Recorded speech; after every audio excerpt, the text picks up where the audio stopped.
Bismillahirrahmanirrahim. Innal hamdalillah nahmaduhu wa nasta'inuhu wa nastaghfiruh wa natubu ilayh wa na'udzu billahi ta'ala wa na'udzu billahi min shururi anfusina wa min sayyiati a'malina man yahdihillahu fala mudilla lahu wa man yudlil fala hadiya lahu. Asyhadu an la ilaha illallah wahdahu la syarika lahu wa asyhadu anna Muhammadan abduhu wa rasuluh. Amma ba'd. Jamaah sekalian, ikhwah wal akhwat rahimani wa rahimakumullah. Alhamdulillah kita berkumpul kembali di dalam masjid yang penuh barakah ini insyaallah, di dalam rangka melanjutkan kajian kita pada kitab Syarah Umdatul Ahkam, yang lebih tepatnya adalah kitab Tanbihul Afham, karya dari Syekh Muhammad ibn Shalih Al-Utsaimin rahimahullahu taala, yang mensyarah dari hasil karya dari Abdul Ghani Al-Maqdisi rahimahullahu taala. Dan kita sudah sampai sekarang pada bab yang baru, yaitu bab al-madhi wa ghairihi. Babul madhi wa ghairihi. Bab yang membahas tentang madhi dan selainnya. Yang selainnya di sini adalah seputar yang berhubungan dengan madhi tersebut. Nam tafadhal. Bismillahirrahmanirrahim. Alhamdulillahirabbil alamin. Wassallallahu wasallam ala nabiyyina Muhammadin wa ala alihi washabihi ajma'in. Allahumma ighfir lana wa li walidina wa li ustadzina wa li jami'il muslimin. Amin. Qala al-mu'allif rahimahullah, babul madhi wa ghairihi. Al-madhi bi fathil mim wa sukun al-dhal, wa yuqalu al-madhi bi fathil mim wa kasr al-dhal wa tashdid al-ya'i, wa huwa ma'un raqiqun yakhruju aqibu syahwati biduni dafkin wala ihsasin bi khuruji. Baik. Al-madhi atau disebut juga al-madhiyu itu adalah cairan yang bening, ya, yang keluar dari zakar lelaki, aqibus syahwah, yang mengikuti dengan syahwat. Saya ulang, madhi adalah sebuah cairan yang bening yang keluar, ya, dari zakar lelaki, itu mengikuti syahwat, biduni daf'in wala ihsasin bi khurujihi, dan keluarnya itu tanpa disertai dengan yaitu kelezatan, atau tanpa disertai dengan rasa khusus, ya, di dalam keluarnya. Itu adalah madhi, yaitu sebuah cairan yang bening warnanya, kemudian teksturnya adalah pekat, keluarnya akibat dari syahwat yang bergejolak, kemudian keluarnya tersebut tidak terasa dan tidak disertai dengan kelezatan. Naam.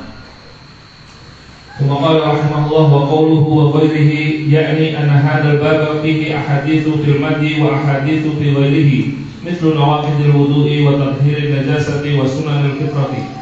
Yang disebutkan oleh muallif rahimahullah, bab madhi dan selainnya, maksud dari selainnya adalah di dalam bab ini terdapat hadis-hadis yang membahas tentang madhi dan hadis-hadis yang membahas tentang selainnya. Contoh adalah seperti pembatal-pembatal wudu, dibahas nanti, atau tathhirun najasah, cara mensucikan najis. Kemudian sunanul fitrah, ada sunnah-sunnah fitrah. Ya. Naam. الحديث الأول عن علي بن أبي طالب رضي الله عنه قال كنت رجلا مذاء فاستحييت أن أسأل النبي صلى الله عليه وسلم لمكان ابنته مني فأمرت المقداد ابن الأسود فسأله فقال يغسل ذكره ويتوضأ، والبخاري اغسل ذكرك وتوضأ، ولمسلم توضأ وانضح فرجك. طيب. Hadis yang pertama dibawakan oleh muallif di dalam bab ini adalah hadis dari Ali bin Abi Thalib.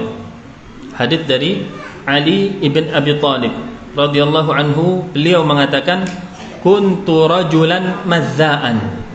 Saya ini adalah lelaki yang suka keluar madhi. Ya, saya ini adalah lelaki yang suka keluar madhinya. Fastahyaitu an as'alan Nabi sallallahu alaihi wasallam.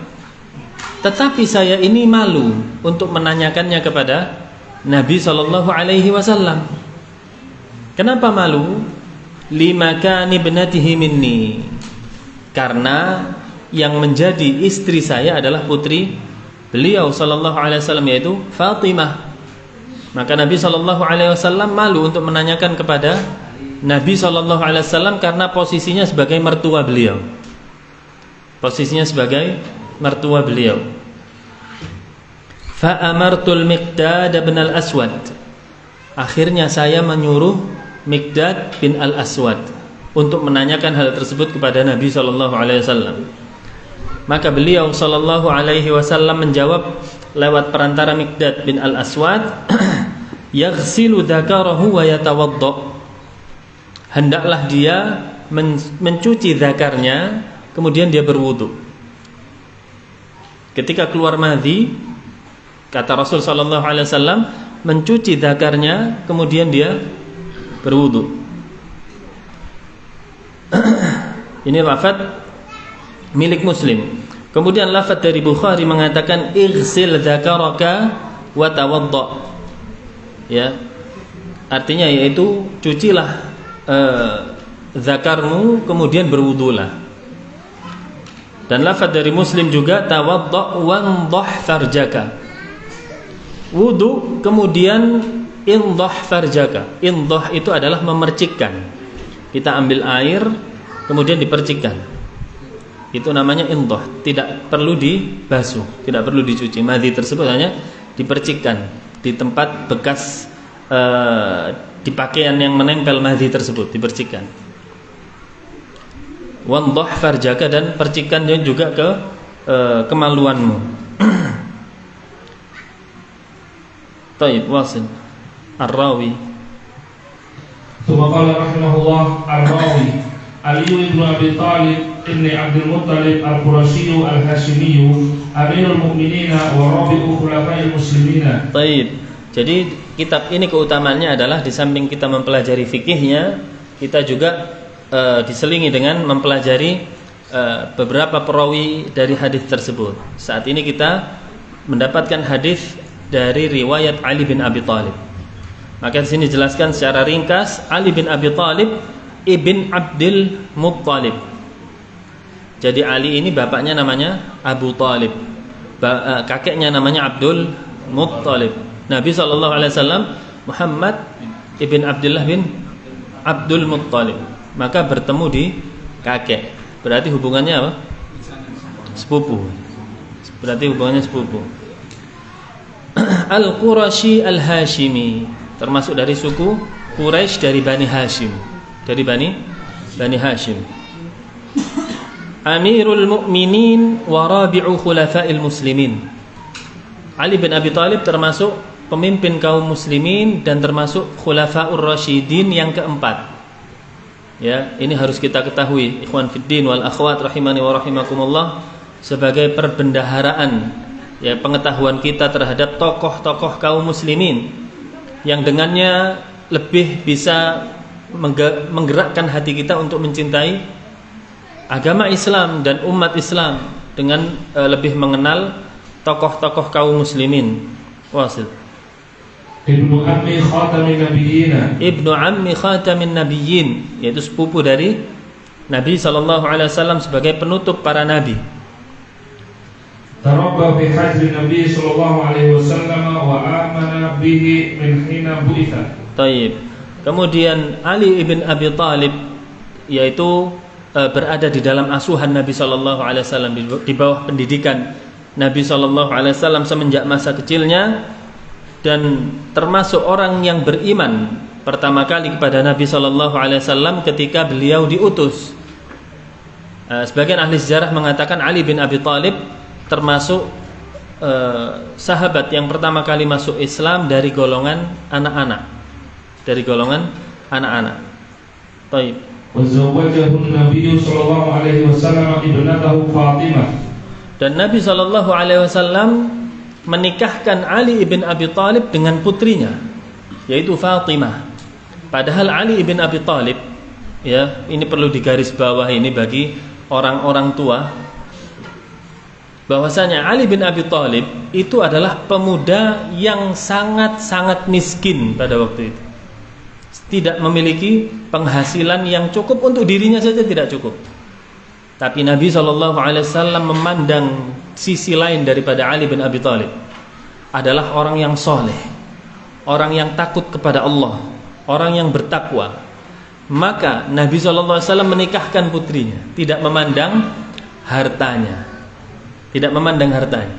Padahal putri Nabi, ya, banyak sekali putri-putri yang bukan putri Nabi pada zaman ini. Bahkan orang tuanya, ya, tentu saja bukan Nabi, derajatnya jauh di bawah Nabi. Ketika dilamar oleh orang soleh, oleh orang yang bertakwa, masih bertanya-tanya apa? Ya, pekerjaannya apa? Anak saya mau dikasih makan apa? Sudah nggak cocok, alasannya apa? Masih melanjutkan sekolah. Pengalaman ya. Ya, masih sekolah, ya jawab aja, ya nanti saya tunggu kalau pulang sekolah.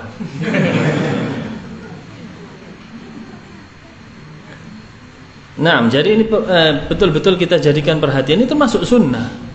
Ketika kita ingin menyelamatkan anak kita, yaitu untuk akhiratnya, tentu kita unggulkan, kita utamakan daripada keselamatan dunia.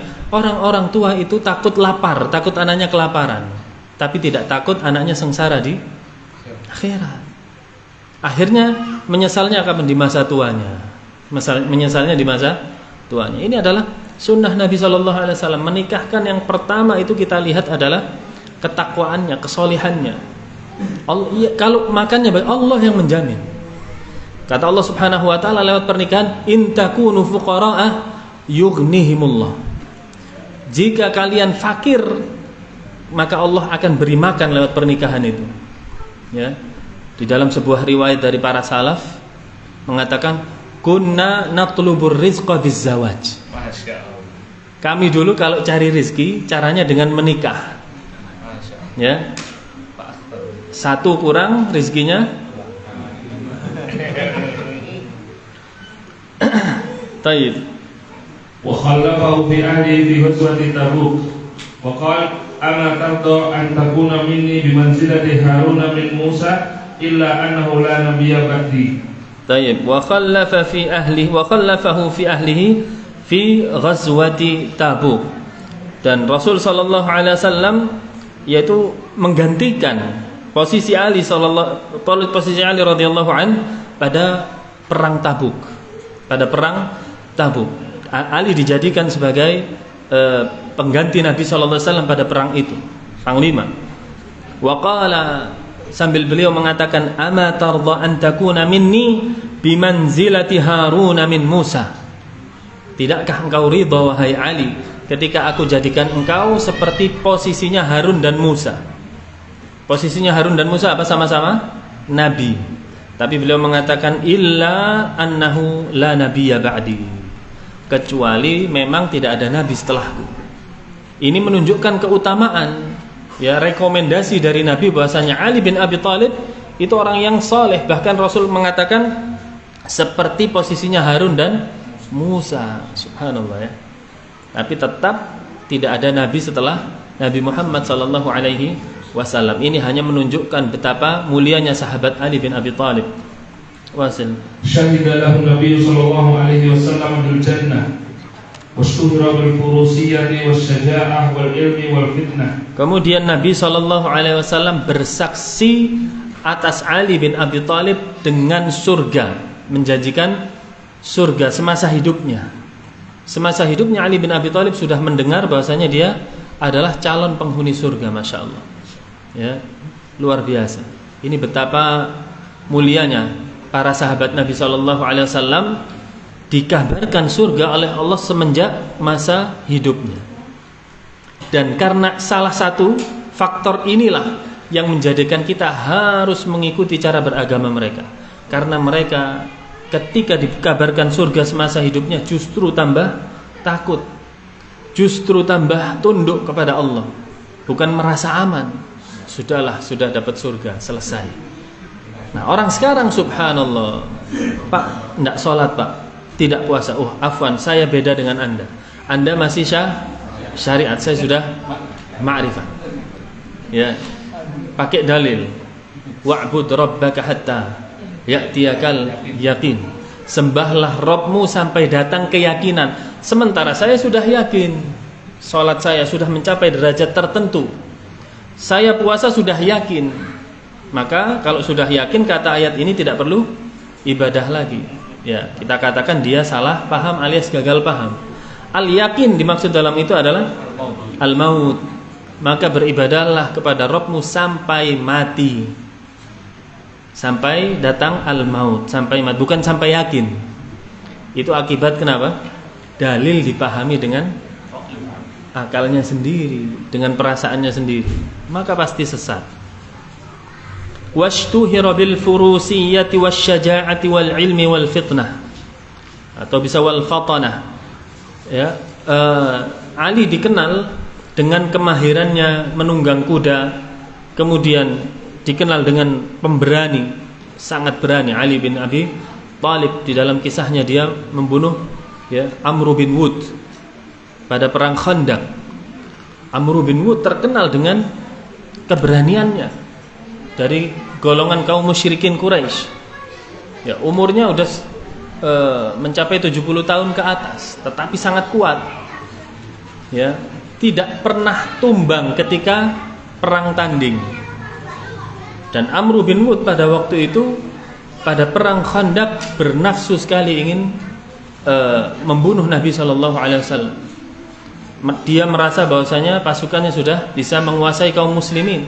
Gabungan perang Khandaq alias perang Ahzab. Perang Ahzab ada di surat Al-Ahzab, bergolong-golongan.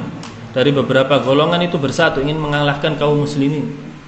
Ya, singkat cerita, Amr bin Wud loncat dari parit itu. Parit itu padahal sangat dalam dan sangat panjang, ya, jaraknya. Melompat, kudanya berhasil melompati parit. Setelah itu kudanya ditebas, seakan-akan dia siap mati di medan laga itu. Amr bin Wud sendirian, seluruh kaum muslimin terdiam.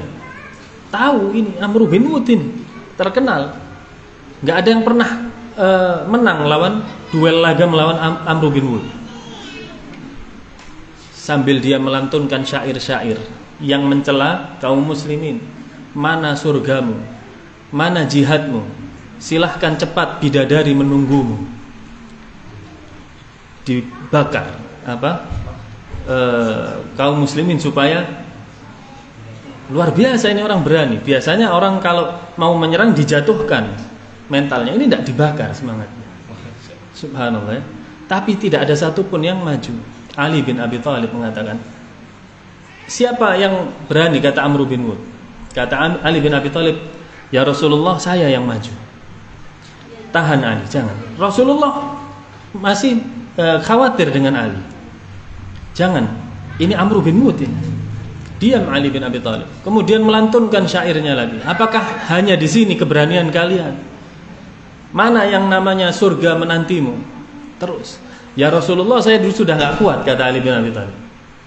Saya sudah tidak kuat. Ali, ini Amr bin Wud. Tidak apa-apa wahai Rasulullah, saya tetap maju. Diizinkan oleh Rasulullah. Ketika melihat Ali bin Abi Thalib maju, Amr bin Wud mengatakan, siapa engkau wahai pemuda? Ditutup wajahnya Ali bin Abi Thalib. Ali mengatakan, Ibn Abi Thalib. Amr bin Wud mengatakan, siapa? Dia salah dengar, dikira ada sahabat yang setara dengan dia umurnya. Ibn Abi Thalib yang dari daerah sini, katanya. Bukan, saya Ali bin Abi Thalib, anaknya Abu Thalib. Apa kata Amr bin Wud? Pulanglah wahai anakku, kamu bukan tandinganku, pulang. Luar biasa, ya. Kata Ali bin Abi Thalib, saya tetap akan melawanmu, saya akan membunuhmu dengan satu kali tebasan pedang. Jadi saling gertak ya. Akhirnya terbakar juga dihadapi. Sebelum saya serang, ini jihad yang benar. Ali bin Abi Thalib mengatakan, saya ada 3 tawaran untukmu. Sudah disuruh pulang, Ali bin Abi Thalib masih maju. Kamu mundur atau enggak, pilih 3 tawaran. Apa itu?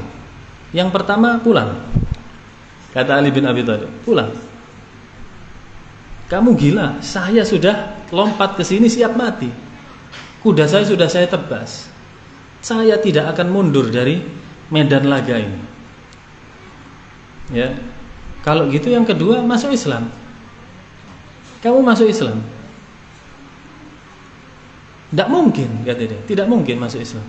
Apa yang ketiga? Yang ketiga, saya bunuh kamu. Itu langsung diserang Ali bin Abi Thalib oleh Amr bin Wud dengan pedangnya yang sangat terkenal, ya. Itu besar sekali. Ditebaskan satu kali, Ali mulai dari posisi berdiri sampai berlutut itu. Sekali tebasannya. Ali bawa tameng, ditutupkan ke kepalanya, kemudian pedang tersebut menembus tameng tadi sampai ke helmnya Ali, penutup kepalanya. Bayangkan, subhanallah, besar sekali pedangnya dan sangat tajam, sampai Ali pun berlutut kena tebasan ini. Tapi inilah skenario Allah subhanahu wa ta'ala. Ternyata pedang tersebut masuk, susah dicabut. Akhirnya kata Ali, aku layangkan pedangku dari arah bawah ke atas, sehingga terbelah Amr bin Wud. Terbelah Amr bin Wud. Seketika kaum muslimin teriak Allahu Akbar, ya. Dan Ali bin Abi Thalib kembali ke pasukan. Tadi kata Nabi SAW, wahai Ali, itu baju besinya, baju perangnya Amr bin Wud itu terkenal. Banyak yang mau beli dengan harga yang mahal tapi tidak dijual. Silahkan ambil untukmu. Saya tidak sudi ya Rasulullah. Waktu saya belah tadi kelihatan kemaluannya, ya. Akhirnya saya tidak bernafsu untuk mengambil baju perangnya. Subhanallah. Nah, di situ keberanian Ali ibn Abi Thalib, dan masih banyak keberanian Ali bin Abi Thalib yang lainnya. Wal ilmi, dan Ali bin Abi Thalib terkenal dengan orang yang berilmu, orang yang berilmu. Banyak hadis-hadis Nabi SAW riwayat dari beliau. Wal fitnah wal fatanah adalah kecerdasan. Ali bin Abi Thalib adalah terkenal dengan sahabat yang memiliki kecerdasan. Nah, hatta qala fihi Umar radhiyallahu anhu aqdana Aliyun. Tayyib, sampai Umar bin Khattab radhiyallahu anhu mengatakan aqdana Ali, yaitu Ali telah memutuskan perkara kami, yaitu saking cerdasnya dan berilmunya Ali ibn Abi Thalib. Tawalla al-khilafata ba'da Utsman radhiyallahu anhu fi akhir Dzulhijjah sanata 35 ila an qutila syahidan li bid'i asyrata lailatan khalat min Ramadan sanata 40 wa dufina fi qasr al-imarati bil Kufah wa qila fi makanin majhul khaufan min al-khawarij. Baik. Kemudian Ali bin Abi Thalib menjabat sebagai khalifah setelah Utsman bin Affan radhiyallahu anhu, yaitu pada akhir Dzulhijjah pada tahun 35 Hijriah. Pada tahun 35 Hijriah Ali bin Abi Thalib menjabat sebagai khalifah pengganti Utsman bin Affan sampai beliau dibunuh pada salah satu hari pada 10 malam terakhir bulan Ramadan, ya, pada 10 malam akhir bulan Ramadan oleh Abdurrahman ibn Muljam, yaitu seorang khawarij yang membunuh beliau, ya. Abdurrahman ibn membunuh di malam Lailatul Qadar, kata para ulama, yaitu pada 10 malam terakhir dari bulan Ramadan, yang mana orang di saat itu berlomba-lomba beribadah. Khawarij ini justru berbuat maksiat yang besar, ya, yaitu pada tahun 40 Hijriah. Tahun 40 Hijriah. Berarti berapa tahun Ali menjabat? jadi khalifah. Wa dufina fi qasril imarah bil Kufah, dan Ali dikebumikan di istana kerajaan itu sendiri, di istana kekhalifahan itu sendiri di Kufah, atau dikatakan oleh ahli sejarah tidak diketahui kuburannya, disembunyikan. Kenapa? Karena takut dengan ulahnya Khawarij. Ya, Khawarij itu ngawur, aneh-aneh, terkadang yang diperbuat hal-hal yang konyol.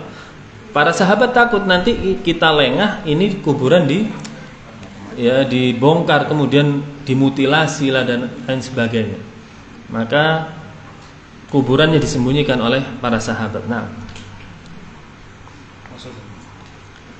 Taib wasil Fatimah la ba'su, Fatimah wal Miqdad. Nah. Summa qala rahimahullah tarjamatu man warada dzikru fil hadits. Al-awwal Fatimatu wa hiya al-muradu bi qawlihi ibnati sughra banati Nabi sallallahu alaihi wasallam wulidat fil Islami wa qila qabla al-ba'tsah. Baik. Sekarang kita mengetahui siapa itu Fatimah. Di dalam hadis ini disebutkan Fatimah.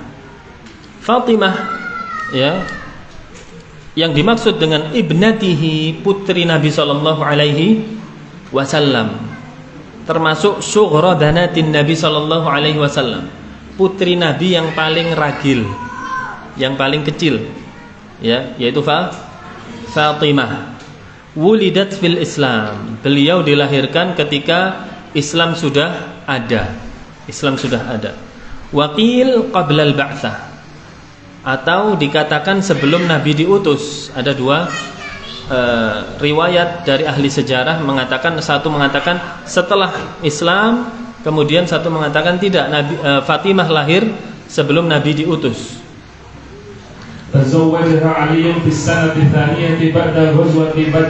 Setelah perang Badar pada tahun kedua Hijriah, Ali bin Abi Thalib menikah dengan Fatimah. Nah,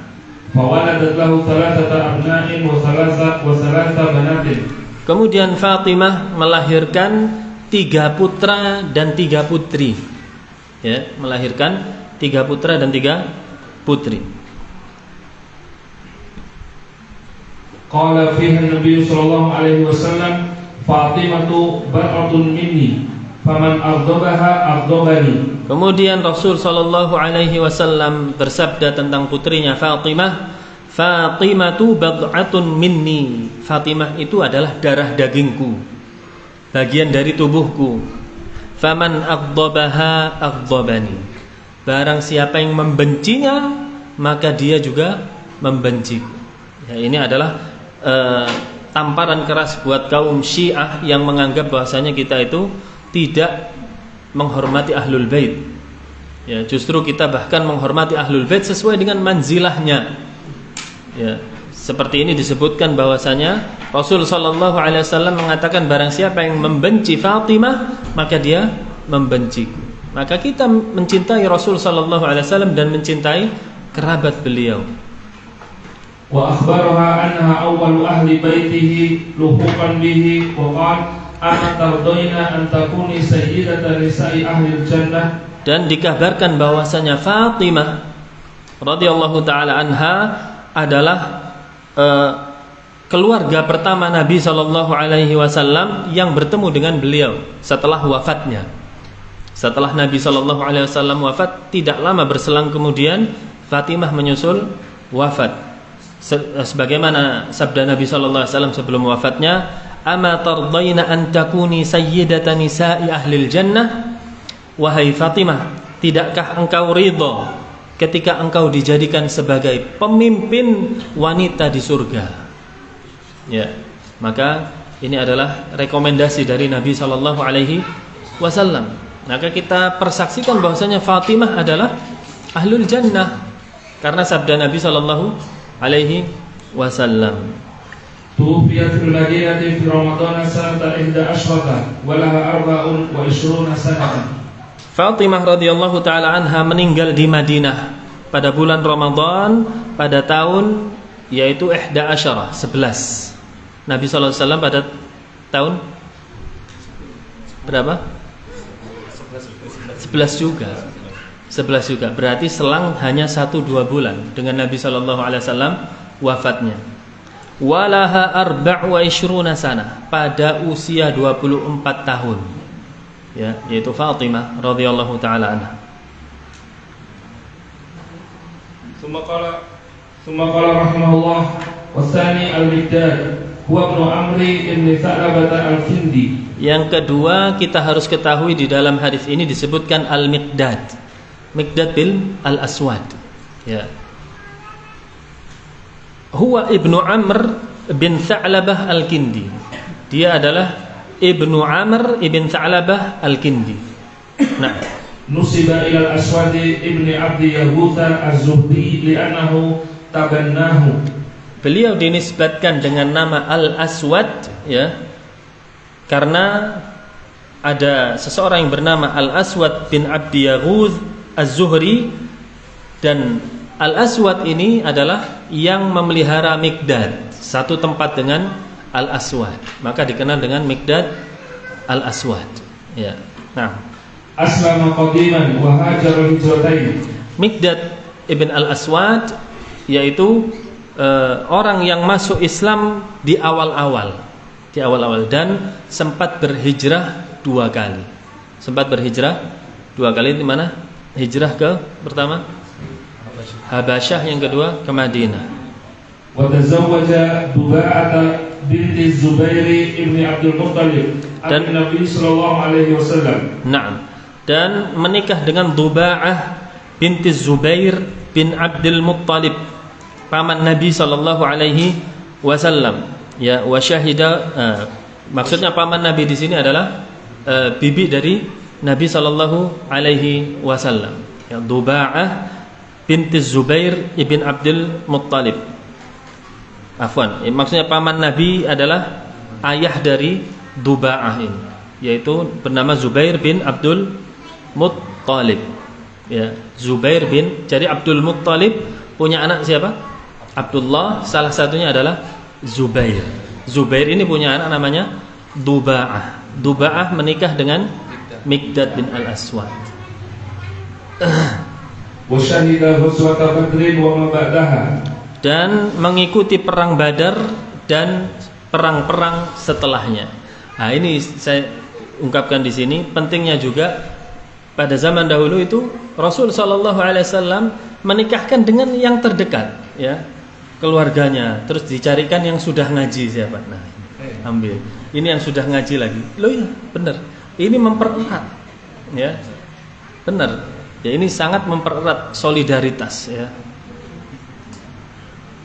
Bahkan ya, Nabi sudah memiliki istri.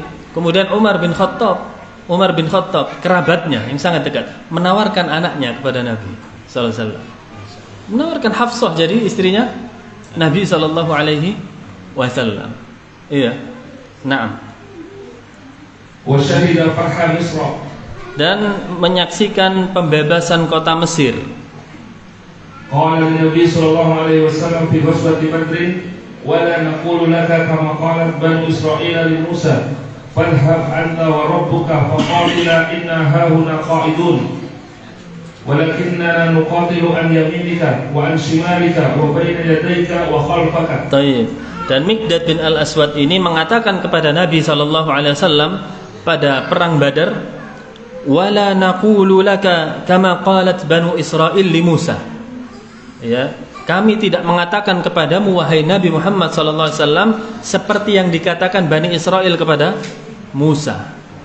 Apa yang dikatakan Bani Israil kepada Musa dinukil oleh Miqdad bin Al-Aswad, firman Allah Subhanahu wa taala, kata Bani Israil, fadhhab anta ya wa rabbuka faqatila inna hahuna qa'idun. Pergi engkau wahai Musa bersama dengan Tuhanmu sana. Ya, pergi engkau bersama Tuhanmu, perang sana. Kami duduk-duduk saja. Ya, ini perkataan makanya gregetno kan Bani Israil. Ya enggak salah kalau memang diadab seperti itu.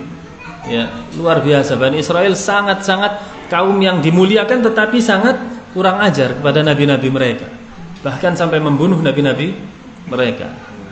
Nah, Walakinnana nuqatilu an yaminik wa an shimalik. Kami tidak seperti itu, kata Miqdad bin al-Aswad. Bahkan kami ini akan berperang bersamamu, dari sebelah kananmu, dari sebelah kirimu, dari depanmu dan dari belakangmu. Ya, tetap kami mengikutimu wahai Nabi Muhammad SAW. Karena inilah para sahabat adalah manusia terbaik setelah para nabi dan rasul. Karena memang benar-benar jiwanya, hatinya, raganya semuanya lillahi rabbil alamin. Tufiya sanata 33 wa dufina fil Baqi' fil Madinah. Dan Miqdad bin al-Aswad meninggal pada tahun 33 Hijriah. Berarti sebelum Ali bin Abi Thalib menjabat sebagai khalifah. Dan dikuburkan di pekuburan Baqi' di Madinah. Nah, fawaid. Assalamualaikum ilaikum qala rahimahullah fawaidul hadithi. Al-awwalu jawazu ikhbaril insani an nafsihi bima yastahi minhu lil maslahah. Baik, beberapa faedah pelajaran yang bisa kita ambil dari hadis ini. Yang pertama adalah bolehnya seorang manusia, bolehnya kita itu mengkabarkan an nafsihi bima yastahi minhu lil maslahah. Bolehnya kita kabarkan diri kita itu malu terhadap sesuatu. Boleh. Tidaklah saya malu. Tapi untuk maslahat, ada kebaikan yang akan dicapai. Contohnya seperti Ali bin Abi Thalib tadi. Dia malu untuk bertemu Nabi SAW. Kenapa? Karena Nabi mertuanya. Beliau merasa tidak sopan ketika mengungkapkan hal seputar dari, yaitu yang berhubungan dengan farajnya. Ya, hal ini dibolehkan selama ada maslahat. Nah, والثاني أنه يجوز للإنسان ألا يباشر السؤال بنفسه بسبب الحياء أو غيره. Yang kedua bisa kita ambil pelajaran dari hadis ini, yajuzu lil insan alla yubashir as-su'al bi nafsihi. Bolehnya seseorang bertanya tidak secara langsung. Ya, bolehnya bertanya tidak secara langsung. Kenapa? Karena malu dengan yang lainnya. Ya, orang itu tidak sama rasa malunya dengan yang lainnya. Ada yang bisa bertanya bab seperti itu tegel gitu ya, apa namanya? Apa tegel itu, Pak? Ya tegel. Apa namanya? Tidak malu ya. Pede. Ya, pede. Tapi ada yang tidak pede. Ya, tapi ada yang tidak pede. Maka yang malu seperti ini boleh mewakilkan kepada yang lainnya. Yang penting tetap ada keinginan untuk mendapatkan ilmu.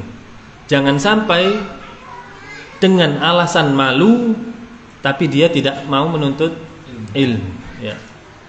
Kemudian yang harus diperhatikan kedua, jangan sampai hadis ini ditafsirkan, ya sudah, saya yang penting di rumah saja, tidak mau ikut taklim, lihat dari Facebook.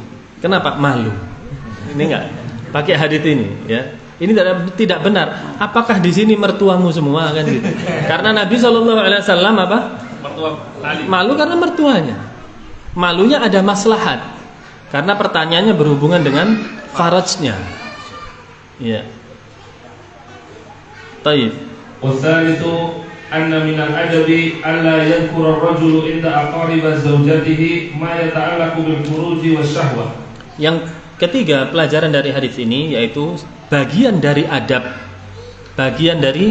adab supaya seorang laki-laki tersebut atau wanita tersebut tidak menyebutkan, ya, hal-hal yang berkaitan dengan kemaluannya pada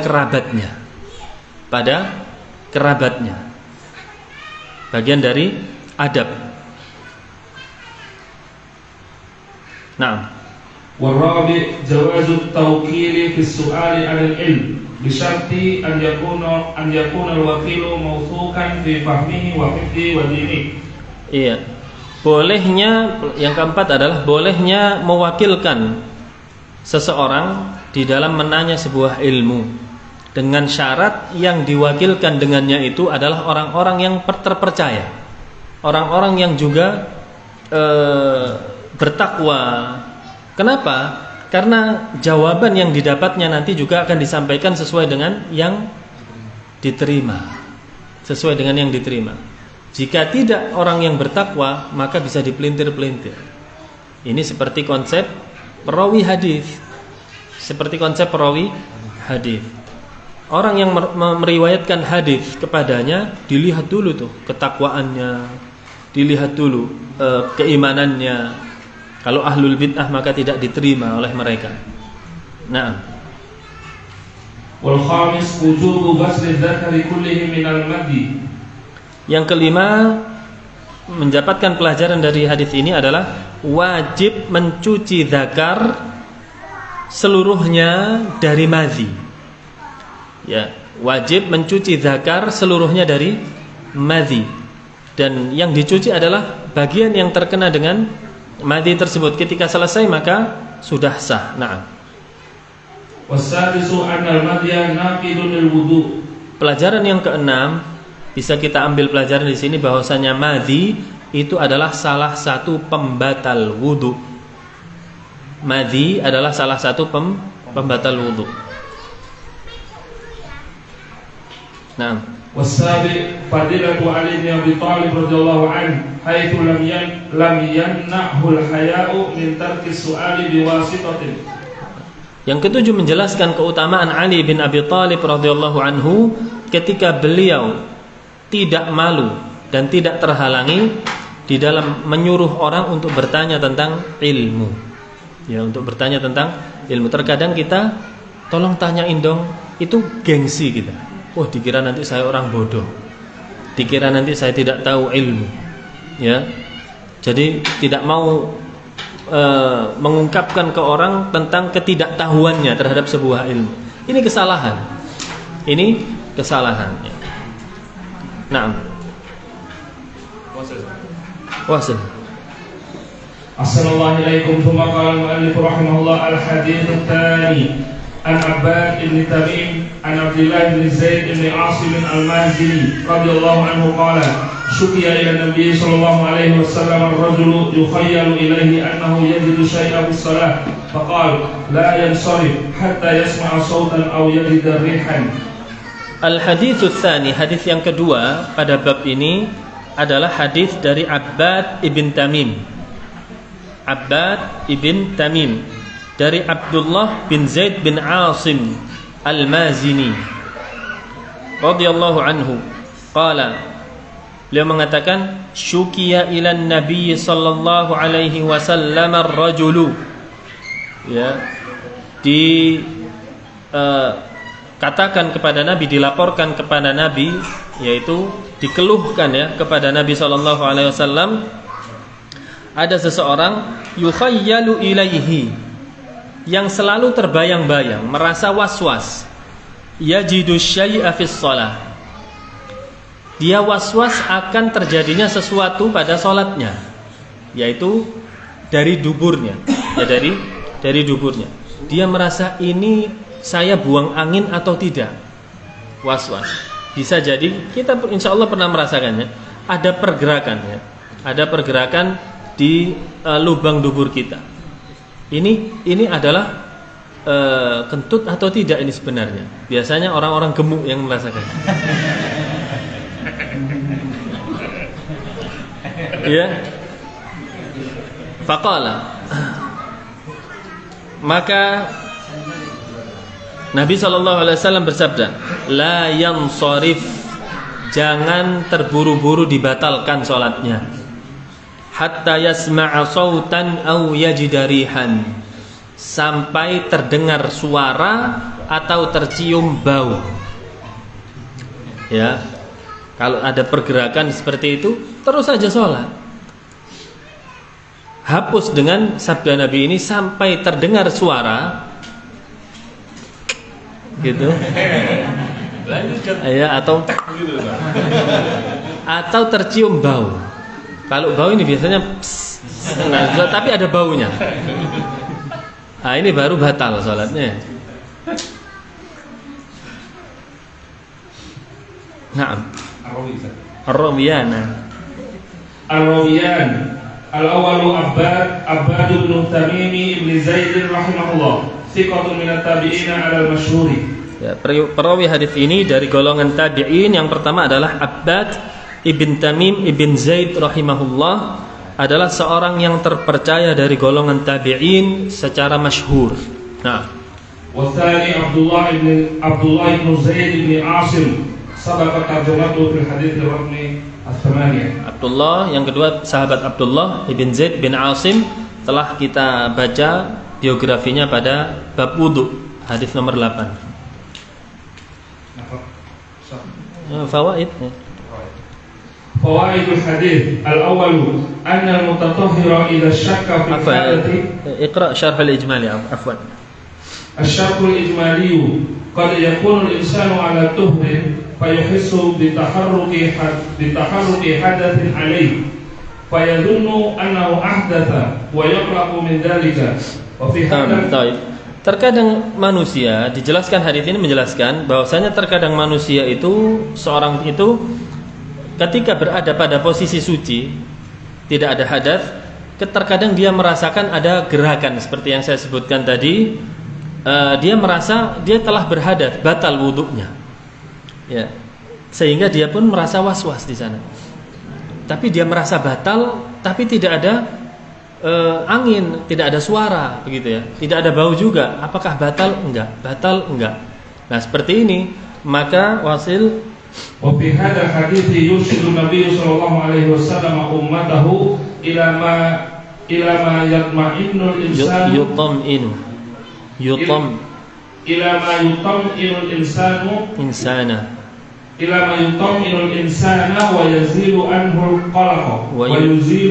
al-qalaq. Ya. Dan di dalam hadis ini adalah membimbing kita, memberikan keterangan kepada kita supaya kita tenang dan kita tidak lagi was-was. Maka ini obatnya was-was dengan ilmu. Obatnya was-was adalah dengan ilmu. Selama tidak ada hadis ini, selamanya manusia akan was-was. Ya. Kemudian setelah was-was tersebut akan terjadi perpecahan tentunya. Ada satu mengatakan demikian, satu mengatakan demikian. Tetapi ketika ada hadis, bersatu di atas ilmu dan tenang di sana. Karena ini adalah sabda Nabi sallallahu alaihi wasallam. Khalas?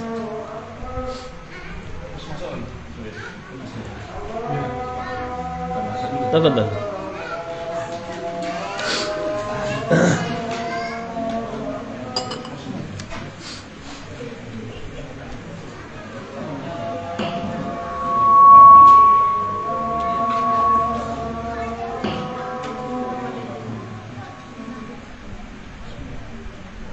Allahu Akbar, Allahu Akbar, Allahu Akbar,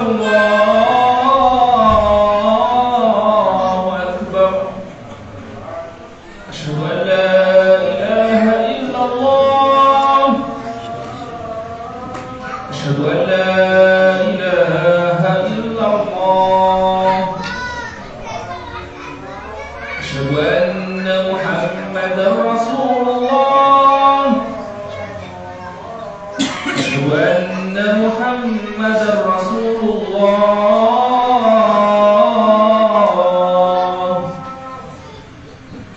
حي على الصلاة، حي على الصلاة،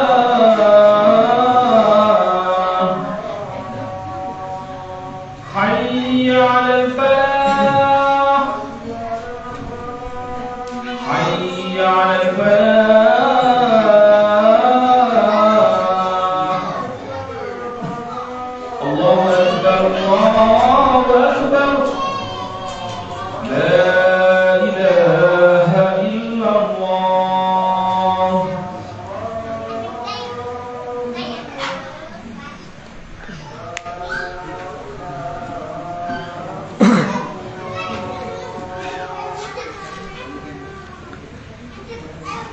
Baik, kita lanjutkan. Tafadhal, Syekh.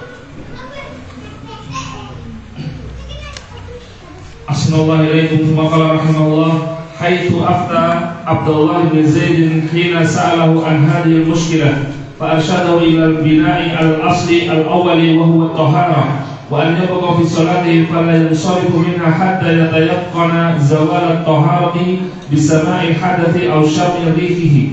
Baik. Akhirnya ya, di dalam hadis ini Rasul Shallallahu Alaihi Wasallam memberikan kaidah kepada kita bahwasannya sesuatu yang telah yakin itu tidak bisa dihapus dengan was-was atau keraguan. Seperti tadi, orang awalnya sudah bersuci, yakin dia telah suci. Kemudian yang dibingungkan apa? Berhadas atau tidak, berhadas atau tidak. Maka yang ini ragu. Maka keraguan ini tidak bisa mengubah keyakinannya. Karena yang yakin asalnya tadi dia apa? Sudah suci. Sudah suci. Nah. Fawaidul hadits. Al-awwalu anna al-mutatahhira idza syakka fil hadathi lam yalzamhu al-wudu'u hatta yatayaqqana annahu ahdatha. Nah, yaitu pelajaran pertama dari hadis ini mengajarkan kepada kita bahwasannya orang yang telah suci kemudian dia ragu, telah bersuci sudah yakin ya, kita habis wudhu sudah tahu, ingat 1 jam ke depan, oh ya tadi saya sudah wudhu, sudah suci. Kemudian antum mau sholat, contohnya mau sholat, ragu, sudah batal belum ya? Batal belum ya? Bagaimana? Tetap sholat, karena dianggap wudhunya masih sah. Karena kenapa? Yang yakin wudhu, yang ragu batal atau belum. Maka yang batal tidak bisa mengubah yang yakin. Sampai kapan? Sampai datang yakin juga sederajat. Maka yang sederajat baru bisa menghapus yang lainnya. Nah. Wasani annahu la yajuzu al-khuruj min as-shalah bimujarrad syakki fil hadath. Yang kedua, tidak boleh membatalkan sholat hanya dengan alasan ragu batal atau belum. Jadi tetap lanjutkan sholatnya ketika ada perasaan batal atau belum. Ya. Nah. Wasalithu anna khuruj ar-rihi min ad-duburi nakidun lil wudu' sawa'un 'alima bi khurujihi an tariqi as-sam'i aw syammi aw ghairi dzalika. Ya, pelajaran ketiga adalah bahwasanya keluarnya angin dari dubur itu membatalkan wudu. Keluarnya angin dari dubur itu membatalkan wudu. Sawa'un 'alima bi khurujihi an tariqi sam'i aw syam. Sama, entah ya diketahui angin itu keluar karena suara atau karena aroma. Ya, karena suara atau karena bau. Maka sama-sama ini membatalkan wudu, dianggap telah keluar angin. Nah, warabi'u anna min al-adabi an yatajannaba al-alfaz allati yustahya min dzikriha. Yang keempat di antara adab adalah supaya menjauhi lafaz-lafaz yang ketika disebutkan itu menjadi malu. Ketika disebutkan menjadi malu. Akan tetapi ketika itu harus disebutkan, maka cari kalimat yang paling pantas, yang paling pantas untuk disebutkan. Karena ketika kita tidak menyebutkan, khawatir sang pendengar nanti salah paham. Ya, sang pendengar nanti salah paham. Maka tetap diungkapkan kalimat itu seperti tadi mengungkapkan kemaluan, tidak mengapa. Atau mengungkapkan faraj. Faraj ya kalau tahu bahasa Arab semua. Faraj artinya kemaluan, tahu zakar. Ya, dan tidak yang lainnya yang mengandung unsur nanti menjadi malu. Naam. Wal khamis anna al-asla baqa'u syai'i 'ala ma kana 'alaihi wa anna al-yaqina la yazulu bidh-dhanni. Yang kelima, mendapatkan pelajaran dari hadis ini bahwasannya asal sesuatu itu adalah tetap. Asal sesuatu adalah tetap, tidak bisa digoyahkan, ya, sampai datang keyakinan berikutnya. antum sudah wudu, ya, kemudian ragu batal atau tidak, ini nggak bisa membatalkan wudunya sampai datang bau atau aroma atau suara, ya, maka inilah yang menimbulkan keyakinan, dan keyakinan bisa menghapuskan keyakinan. Tapi keraguan tidak bisa menghapuskan keyakinan, ya. Al yaqinu la yazulu bisyakki aw bidzanni. Baik, cukup saya kira sudah Isya. Tafadhal jika ada yang mau ditanyakan sebelum tutup.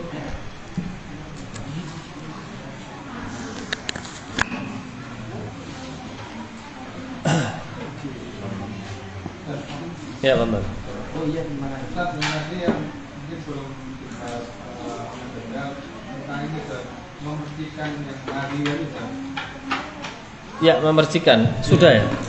Enggak, memercikan itu gimana, nanti? Ya, memercikan itu kita mengambil air di tangan kita, kemudian kita memercikan seperti ini. Cukup. Ini namanya nadhun. Nadhaha. Ya. Nempel di baju cukup dipercikan aja. Cukup dipercikan. Enggak perlu sampai hilang. Enggak. Cukup dipercikan. Ya. Karena madi tidak najis. Ya, tidak najis, hanya tetap ada bekasnya seperti flek. Ya, flek itu enggak suci saja. Suci, tidak masalah. Sama seperti kotoran bayi laki-laki yang belum makan. Cukup dipercikan, kotoran cair. Kalau kotoran yang BAB tetap dicuci. Maksudnya kotoran yang cair, ya, bayi itu cukup dipercikan. Nggak ada batasannya saja. Sampai basah atau cuma Satu kali ya, satu kali percik.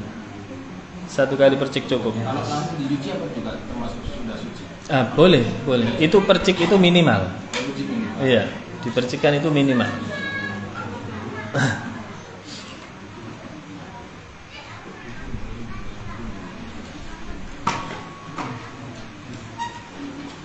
Ada lagi?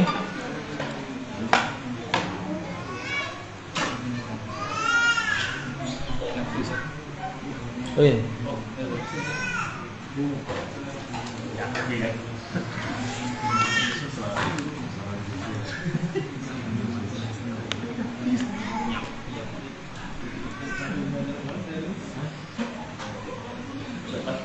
Assalamualaikum warahmatullahi wabarakatuh. Bagaimana hukumnya keputihan bagi perempuan?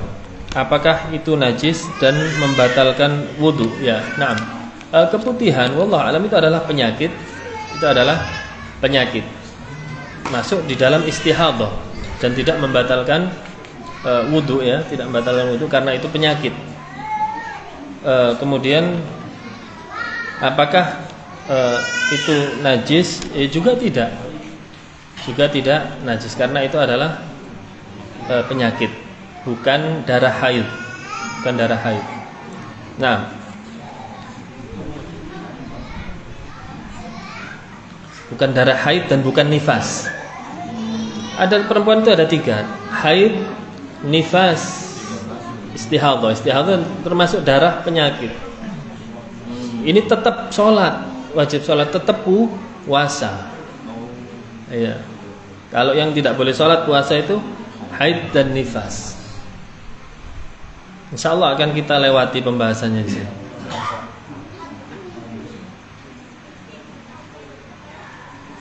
Cukup. Wassallallahu ala Muhammad wa ala ali Muhammad walhamdulillahi rabbil alamin. Subhanakallahumma bihamdika asyhadu an la ilaha illa anta astaghfiruka wa atubu ilaik. Assalamualaikum warahmatullahi wabarakatuh.